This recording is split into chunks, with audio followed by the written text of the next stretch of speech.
This is the Gala Show. I'm your reporter on the beat, Gala Avery. On this episode, you may know my guest from his role of George in The Payday, as an avid fitness enthusiast, or as a screenwriter behind titles such as The Few. But here on the Gala Show, I know him as that guy who I infected with my love of Exorcist 3, Sam Benjamin. Hi, Sam. Hi, Gala. How's it going? Really, really well. So before we bring up the topic for today, I have a question for you. It's not about Exorcist 3, which I know that we could talk like for an hour about together because we already have. Which James Bond film is the best and why? That is an amazing question. Oh, well, because you and I differ on the latest James Bond, No Time to Die. Don't you like that movie, don't you? I liked it, but I hated the ending. I just didn't like it at all. Okay. Yeah. I had problems with it. I thought it was very watchable, but I thought the ending, if the ending was more satisfactory, it would have been a more solid film. But a lot of people, I feel like in the modern era, a lot of people love Skyfall, and I don't love that. I don't know. Let's talk about what you do like. My favorite, I always go between, that's so hard. My go-to, I think I'm going to go with, is GoldenEye. Okay, that's a good choice. It was the first Bond film that I saw. Did you see it in theaters? I did not. I was too young, I think. And I saw it on video at my auntie's house. And I think Sean Bean is in there. Brosnan's first outing. I think the story's great. The soundtrack's amazing. Great theme from Tina Turner. And yeah, I think Brosnan captures a really good essence of the smoothness with a bit of roughness. And interestingly, that's directed by Martin Campbell, who also directed Casino Royale. And I think as a director, he doesn't get enough credit for the fact that he's directed two of the best Bonds in the modern era. It's funny, spoiler alert for GoldenEye, but I love that Sean Bean comes back because he's known for dying, Yes. or just dying. And so when I saw him in that movie and he died, I was like, oh, he's never coming back. Yeah. And then he did. He did. And I was he like, did. wow. Because that's like the same thing with, I always say like John Voight. I know now that he plays villains, Yeah. but Well, back when in the Mission day- Impossible first came out, he did not play a villain. So it was shocking to audiences. So I guess I have that opposite hindsight, thinking that Sean Bean always dies. And now Yes. Sean Bean comes back. So Yeah. I think that's a really good choice. I'm Man with the Golden Gun. Great choice. I love Nick Nack. He watches. He just wants to watch. Now, as always, my guest gets to bring their topic to the mic. Sam, what are we going to be talking about today, and why did you decide to choose it? Today, Gala, we're going to be talking about professional wrestling. Oh, okay. And it came to me, you gave me a breakdown of some of the thoughts and themes or sources of what I might be considering to bring. And you said the word nostalgia, you said the word media, and obviously our connection has been a lot to do with filmmaking and performance. So I thought this is a great thing that combines a lot of those elements. And I find myself thinking and watching professional wrestling way too much in my adult life. So I thought, why not talk about something I'm passionate about and get your thoughts on it, and hopefully maybe bring it to an audience who may or may not know the beauty of it. But first, time for a commercial break.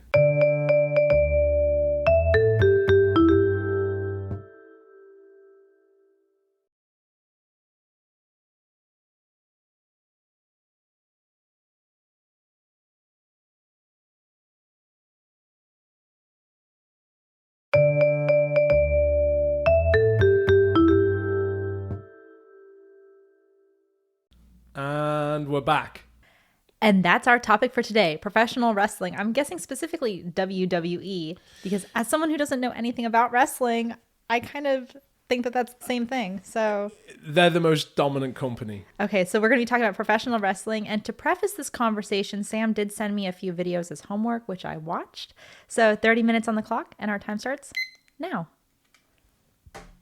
So here we go. I mean, actually, interestingly enough, I had never watched professional wrestling, but apparently the other crossover that Video Archives podcast has is like WWE fans. Oh, That's really? like the big fan base. So Interesting. I mean, Well, you're you one can of put them, me I into guess. there. Yeah, you can put me into that bracket. I'm in good company. yeah, and actually when I listened to Video Archives, I thought about this topic. I did wonder what you guys would think or what your exposure would be to it. My exposure is zero. Which is fascinating, because I feel like very often it's a bit of a gateway drug somehow, if that's the right phrase, where if you fall into it, you fall into it. But many people check it out and they go, yeah, no, it's not for me. Well, I think the performance aspect of it was what was most astonishing when I see clips of it online. And it comes also up like through my Instagram reels, like every now and then, probably because you are watching it.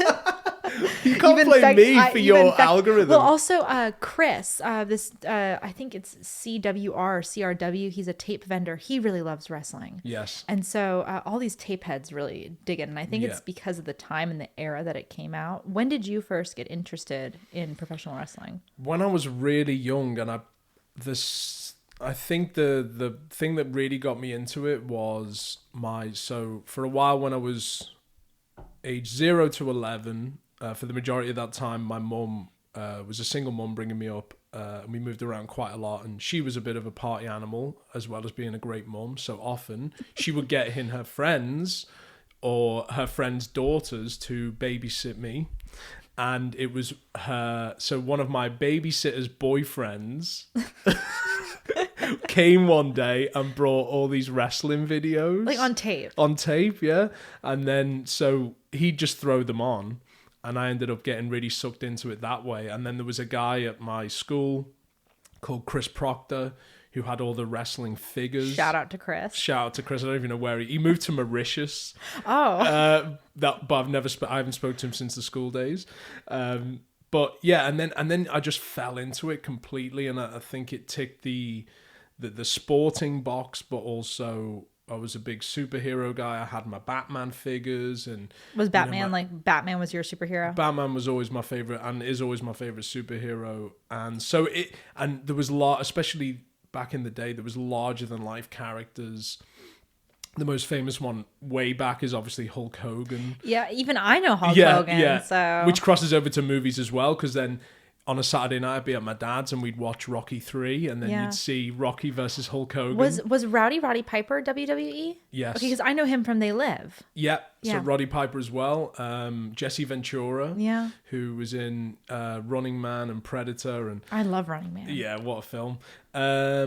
So that's when it started, and then as I imagine many people might relate to who get into wrestling, you have the childhood era where it's you totally believe. Oh, like that it's real, like that what's happening. What's happening is happening.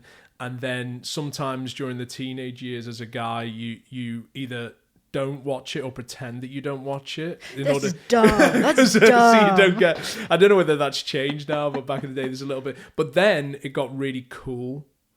So the era when I was a kid, I will put forward the argument today, which was late 90s, early 2000s, was that professional wrestling was at its peak. So, and I got a little figure for you here that's crazy. So in 98, 99, the two biggest shows were WCW Nitro and WWF Raw that went head to head on a Monday night, and they would hit numbers of around 6 or 8 as a rating. Wow. And to put that into context, Survivor right now gets a 1 rating. Obviously, people watch TV different now, and there's many more formats to do it. But Survivor's like the biggest show. Yeah. Or The Bachelor, maybe. Sunday Night Football gets a 4.9. Wow. And so and that's like everyone's watching Sunday Night Football. That's American. So Monday night in America, around 10% of America on a Monday night were watching wrestling. Wow. How old were you?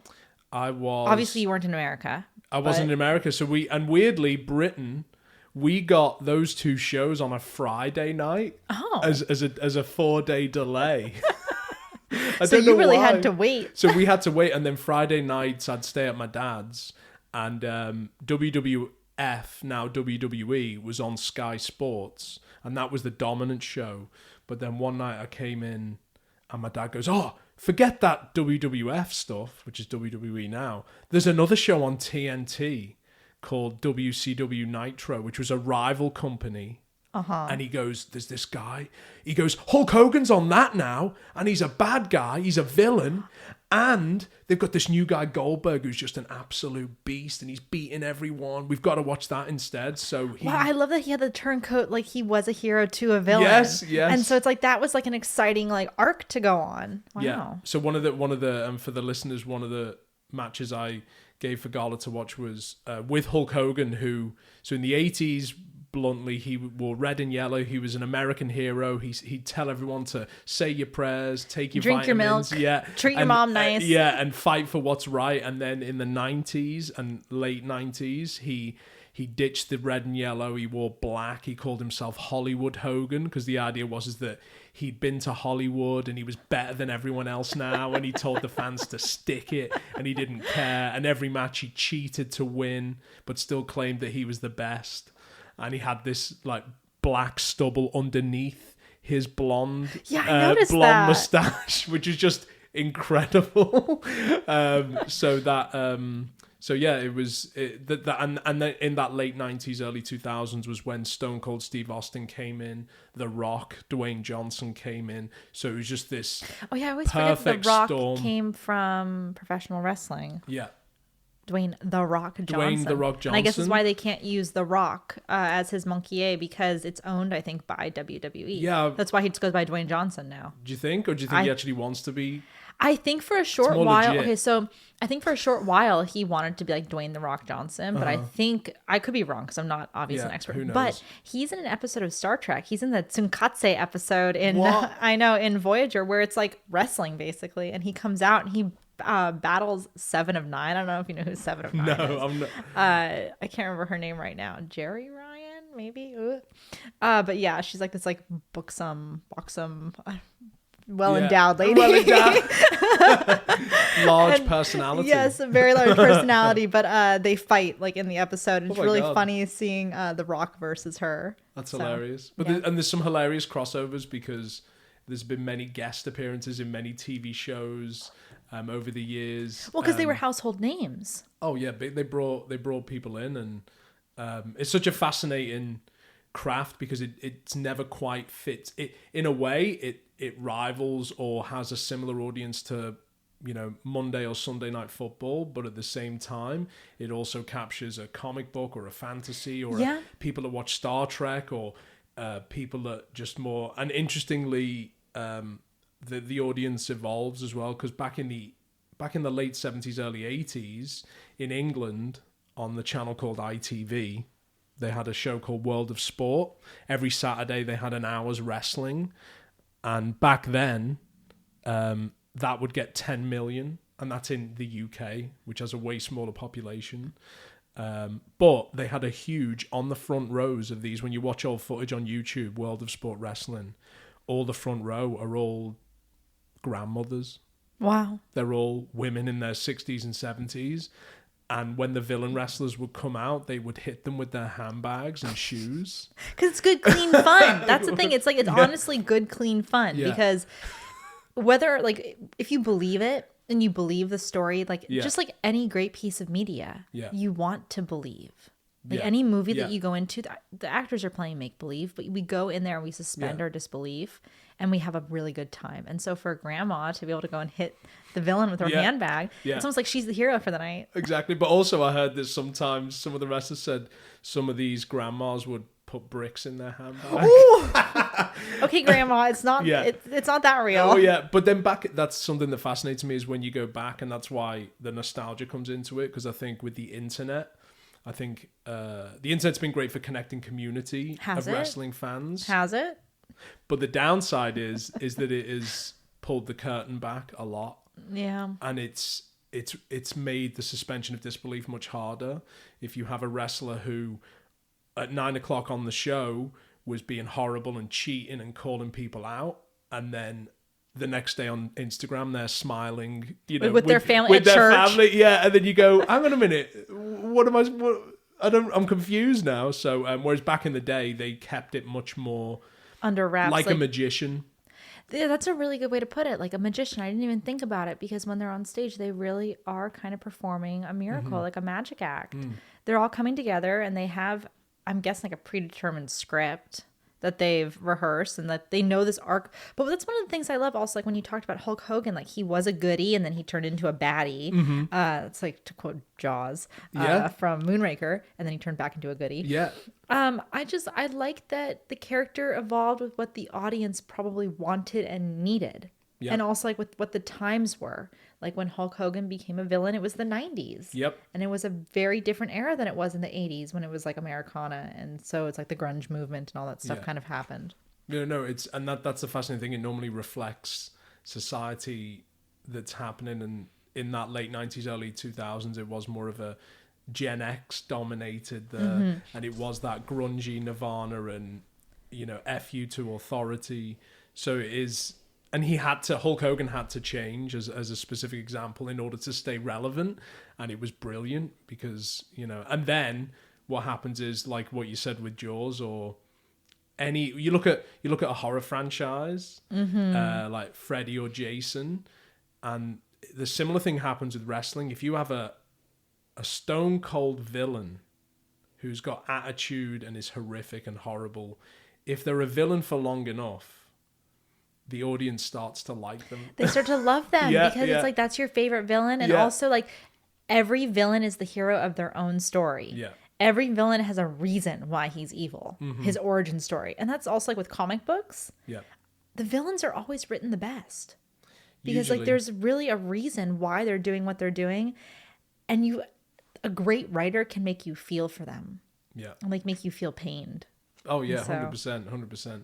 And then at the same time, the other thing about wrestling that I love, or for me at least personally, is very often, I guess it depends what sports you follow, but me as a English football fan and a fan, my team has generally in my life done terribly, which is Everton Football Club. We used to be good, but now recently we've been terrible, and we haven't won anything for like 28 years.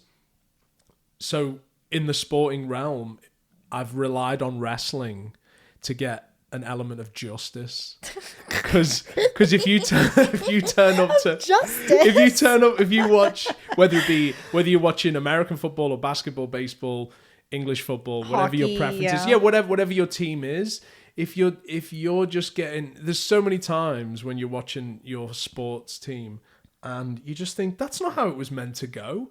The refs made that call. That was the wrong call. And then, but we'll get our comeuppance in the end. Oh, no.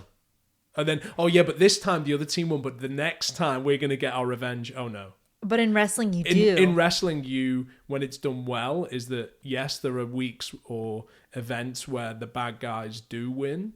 And that usually involving some injustice. But the cool thing is that it's a sport that they can engineer so that there's a payoff. So the hero that's trying to defeat the bad forces eventually should win the day. Wow, I'm so nostalgic for like a time that I never experienced. Like I never experienced wrestling. You're making me want to go become a wrestling fan. Honestly, because this is kind of like what I feel like people are missing a little bit in media. I'm a huge fan. I don't know if you've ever seen the show The Challenge on MTV. No. So basically what it was originally, so MTV had a bunch of reality shows, and Real World was one of them, and Road Rules. And so what they did was they took Real World and Road Rules and put them against each other, the cast members, for a cash prize pool of Real World Road Rules Challenge. Okay. Which like started this whole franchise called The Challenge, where these reality stars from MTV would come on and compete in these like crazy stunts in order to like win money. It got up to $1 million prize pool at one point. Wow. It was insane. But over the years, like obviously, like Road Rules doesn't exist anymore. Real World doesn't exist anymore. They took from shows like Are You the One? Eventually, they branched out. Like people from The Bachelor are on it now, if you can imagine that. Love Island. So it's a bit reality show all stars. Yeah, no, it's literally reality show all stars. But there's like a bunch of people from the UK now. I don't know what shows they're. Big Brother UK. Yeah. They're from Big Brother UK, etc. But it's like reality show all stars, and man, they duke it out. Like there's this thing called Hall Brawl. And they come at each other like in a hall, and they just brawl until they can get to the other side. It's super physical, so it's really fun to watch. Yeah. But for me, that's kind of, I guess, the closest thing that I have to wrestling, because even though it's not engineered, because it's like people win and they lose, there are storylines that go not just from episode to episode, but from series to series. They're in like season like 35 or something now. I've watched all of them. I know it's all coming out now, Gala. I know. It's all coming out now. It all comes out in the wash. I know people's beef from like season 10, and then they come back together in like season 35, and I'm like, oh my God, that person did this to this person. This person did this. They wrote that letter that they put in. It's a mind game also. So I'm guessing that's as close to wrestling as I get. There's definitely parallels, and it's a fascinating thing, because I was talking to someone a few days ago who works in reality TV, and we were talking about how that's, again, wrestling. You've got an element of sport, you've got an element, some people say it's soap opera for men. I would agree. I would agree with that. And then, but in addition, there is a crossover to reality, what we call reality TV. I mean, Gladiators back in the day. Yeah, I was thinking about that. That's basically Gladiators. Yeah. So there's always and we just mentioned the film at the top, Running Man. Yeah. I mean, they cast the wrestler as one of the... Yeah. So, what did they call them? What did they call the... They didn't call them gladiators on the show. I can't remember. The cast of the show. Yeah, because whenever I think about like Running Man, I always think about... I get it like mixed up with Logan's Run. And so I always think, run, runner, run! Yeah. So that's always what I can't remember what they called them. But anyway, so it does have all of those elements to it, which I think why it's just such a unique, indefinable art form that ticks a lot of those boxes. And you got the flamboyance and the acrobatics and the costumes. That's another thing. Like, and the music and the entrances. Yeah, on Video Archives season 1, we covered The One and the Only, which is it was a Carl Reiner wrestling film where he like... Oh, I think I remember this episode. Yeah. I need to watch the film. To be honest, I don't really like the movie that much. Okay. But there's like this one scene where they're wrestling, and there's like a hypnotist, and he's like, "Oh, you are getting sleepy. Yeah. You are going to go over there." Yeah. And I just like, I love like the whole showmanship of it, because obviously like he can't really hypnotize him, but the audience. What do you mean, Gala? What are you talking about? This guy was a hypnotist. It sounds legit. And he clearly used it as a method to win the match. I know, right? Speaking of, if you had a WWE character, like, or not WWE, but it's professional wrestling. Yeah. What would you want to be, a goodie or a baddie? I mean, I'd be lying if I said I hadn't thought about it. Yeah, no, I know. When I watched it, I was like, I bet Sam has like decided exactly how he would have fit in. Like, what era would you want to be in? First off. I think, what era you're in as a wrestler, as in if we were to do this fantastical analogy, would influence whether your character... You could take the same gimmick, that's what they call it, a gimmick. So whether you be The Undertaker, I assume you've heard of The Undertaker, the wrestler, no? I've heard of him, but I don't know what his thing is. So, I mean, he's an Undertaker. And that's just what he is. That's it. Or, you had even...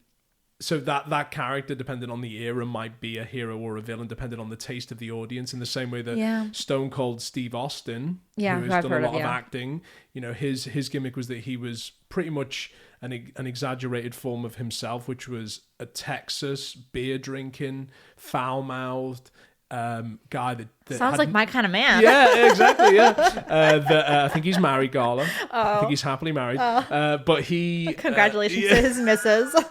he in the late 90s he hit it big, and he was treated as a hero, which you saw one of the matches.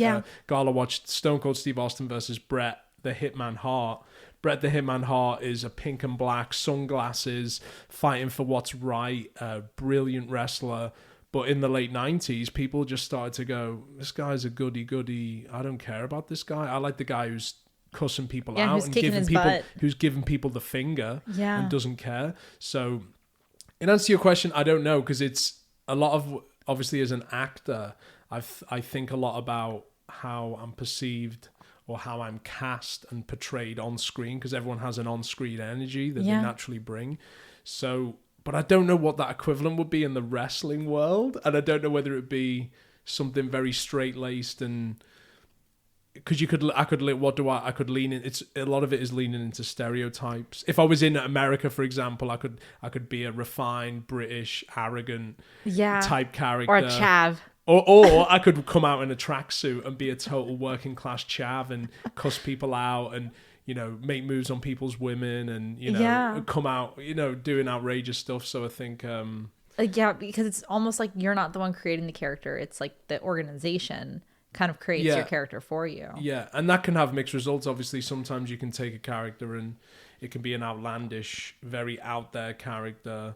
You know, just off the top of my head, there was a wrestler called Gangrel that was essentially a vampire, and he'd come out and he'd spit blood, and he had fangs, and he runs a wrestling school now. He was really good, and he'd come out and he'd have a white frilly shirt, and he'd have it'd be like flames at the entranceway, versus another character like John Cena. Who I'm sure you've heard of as well. Yeah. No, I've never heard of John Cena. I don't know who that is. John Cena is. You know, he's a great wrestler who happens to rap, and that's the, you know, that was pretty much his gimmick. That was his gimmick? I'm simplifying it quite a lot, but yeah, he was essentially I did not know that part. I just know him as John Cena. Yeah. He was a cool, because he raps his entrance song. Okay, I need to go look that up. You're gonna have to look that up, yeah. I didn't know that at all. It's funny.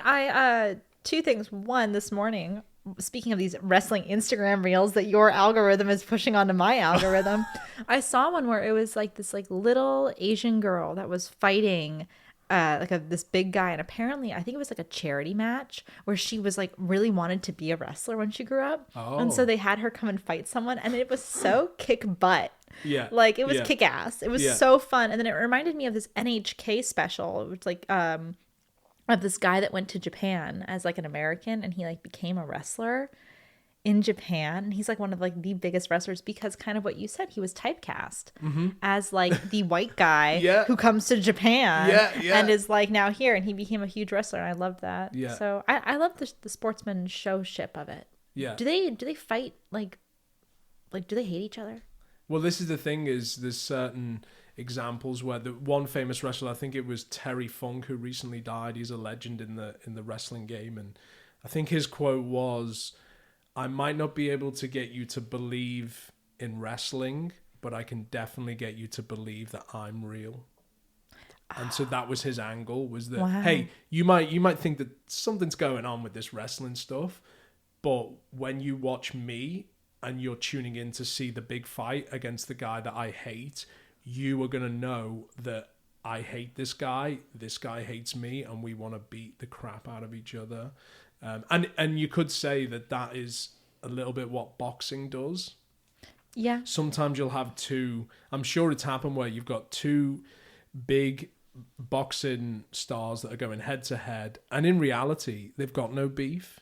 Yeah, or MMA also. Or MMA, but they have to manufacture a certain amount of fallout. Also, I imagine that like when you're gonna go and pummel someone, you really have to like want to win, and so you have to make up a scenario in your mind of like, this guy sucks, I hate this guy, he slept with my wife, or like he like attacks puppies, he attacks puppies and stuff. I'm gonna go kick his butt. But there's an interesting that's the other, so you talk about when you're a kid and you watch it and it's magic, and then when you become an adult, the extra element of entertainment is when you find out something about behind the scenes. So there might be two people that are wrestling against each other, and you believe that they despised each other's guts. For example, the match you watched, Bret Hart versus Steve Austin. When I was watching that as a kid, I thought, these guys want to kill each other. Genuinely, they want to kill each other. They hate what each of them stands for.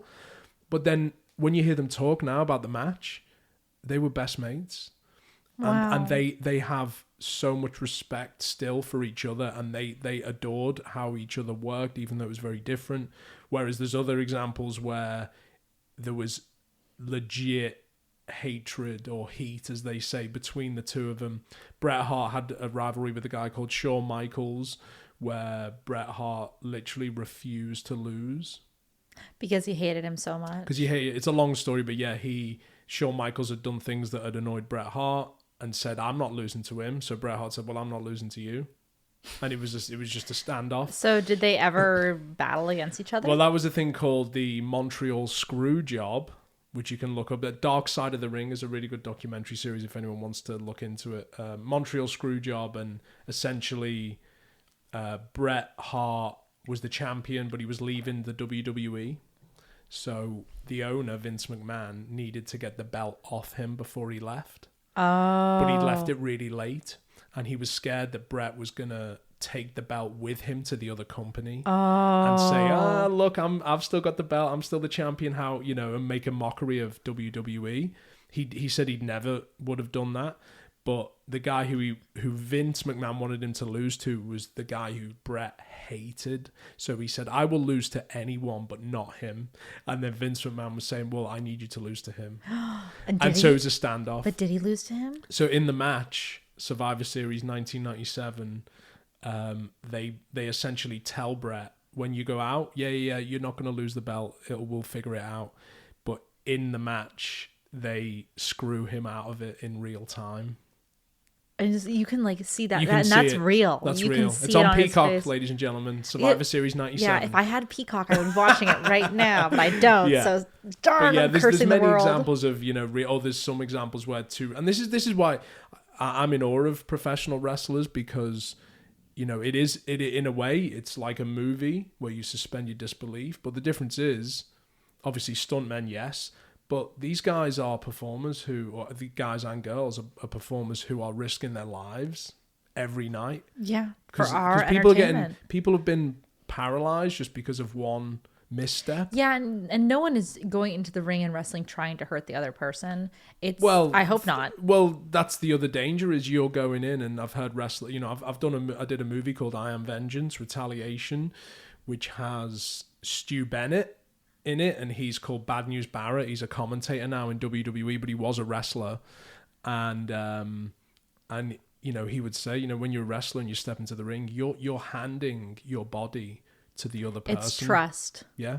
So if that guy or girl happens to not like you, they could mess you up. Yeah. And similarly, the dynamic of when you go in, some wrestlers are more performers and they've learned the craft of a professional wrestler. Other wrestlers, like Brock Lesnar, has been a UFC champion. So if he wanted to, and you went into the ring with him, Gala.